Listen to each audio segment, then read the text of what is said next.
arasında en büyüğü benim. Ben ınısı olan. Oy boğazım Ben ağrıdı. insanlara Oy. bak. Alo? Bu kim? Geliniz.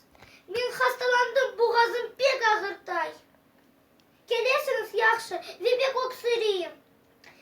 Bekleyin. Gelirsiniz. Oy sıcağım. Kes. Ben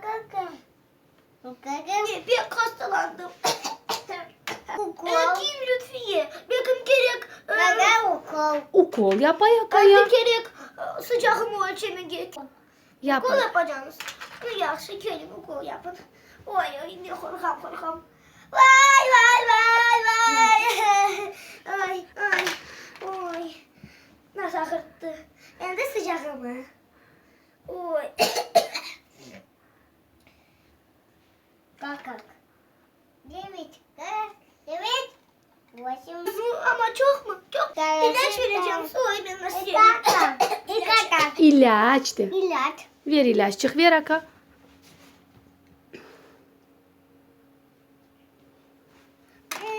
Nasıl ekşi ilaç? Okul yiyecek. Böyle bir yapınız. Kana basınız he? Ay. Ya boğazına bakmadın da kızım boğazına akan.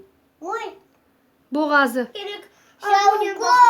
Şavukol. Maşallah ukol yaptı ya. Abunin gerek yapmak.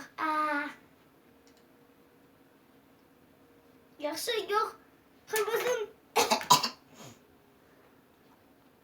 İlaç ver ilaç. Gene tabletka ilacı. Oy.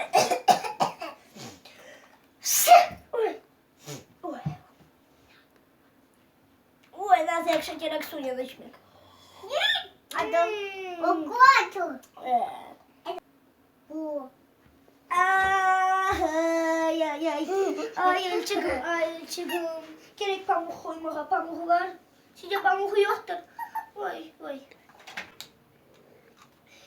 Kaçan ben yaxşı olacağım. Oy kim?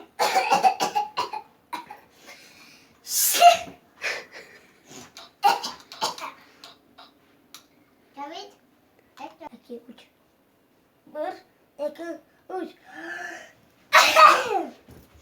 Oy Allah'ım. Gerek sıcak su. Afife! Sıcak su getir! Nasıl çok? Oğlum. 8. 8. Oy nasıl çok 8. Endine. Это губы. Endi ilaç vereceğim. Меню губы гагам. Нет. Это макака. Makas ne? Нет, эту. Dişimi çıkaracaksınız. Benim gerek mi? Догадись. Dişim. Siz ne yaparsınız? Size kim yakın? İlaç veriniz. Где? Bana ilaç. Вон. Verin. Макак.